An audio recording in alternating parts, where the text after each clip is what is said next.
जय हिंद। मी संजय कुमार, बहुजन विकास आघाडीचा प्रमुख, माझे सहकारी मानसिंग पवार, संजय राठोड, लक्ष्मण आडे, आम्ही सर्वजण निवडणुकीच्या काळामध्ये मागणी केली होती माननीय गटविकास अधिकारीकडे, उपजिल्हाधिकारी साहेबांकडे। उदगीर तालुक्यातील जे पाण्याचा प्रश्न आहे ते अत्यंत गंभीरपणे बनला आहे। उदगीर तालुक्याचा प्रश्न असेल, जळकोट तालुक्याचा प्रश्न असेल, संपूर्ण तळे आटलेत, विहिरी आटलेत, बोर आटलेत। प्रशासनाला मी वारंवार विनंती केलेली आहे, आचारसंहिता येऊन तुम्ही आज किती दिवस ढकललेत, मात्र आता चालणार नाही। ज्या ज्या गावामध्ये खेडेगावामध्ये पाणी नाही त्या त्या गावामध्ये टँकरची व्यवस्था शासनाने केली पाहिजे।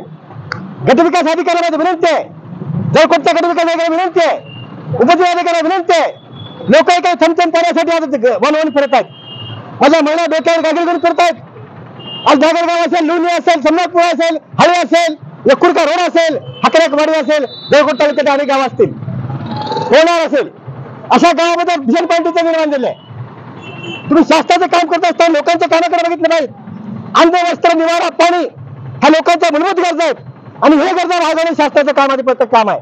निवडणुका येतील, निवडणुका जातील, मात्र ह्या लोकांना ह्या काळामध्ये लोकांची मदत करणे अत्यंत गरजेचं आहे। येत्या 10 ते 15 दिवसामध्ये जर गावागावात पाण्याची व्यवस्था नाही झाली तर बहुजन विकास आघाडी तीव्र अशी आंदोलन करणार आहे। आता माघार घेणार नाही आम्ही। माझी विनंती आहे, राज्यमंत्री कॅबिनेट मंत्री विनंती आहे, वजीर साहेबांकडे माझी विनंती आहे, साहेब इलेक्शन झालेलं आहे, आपल्या निवडणुका झालेल्या आहेत, तुम्ही गावागावात फिरा, लोकांना कळू द्या गावामध्ये कोणी त्यांचं आहे। तुम्ही अधिकाऱ्यांना आदेश करू शकता, आदेश करू शकता, तुम्ही गावागावात फिरा आणि पाण्याचा प्रश्न तातडीने निवारण करा। मी विनंती करतो। जय हिंद।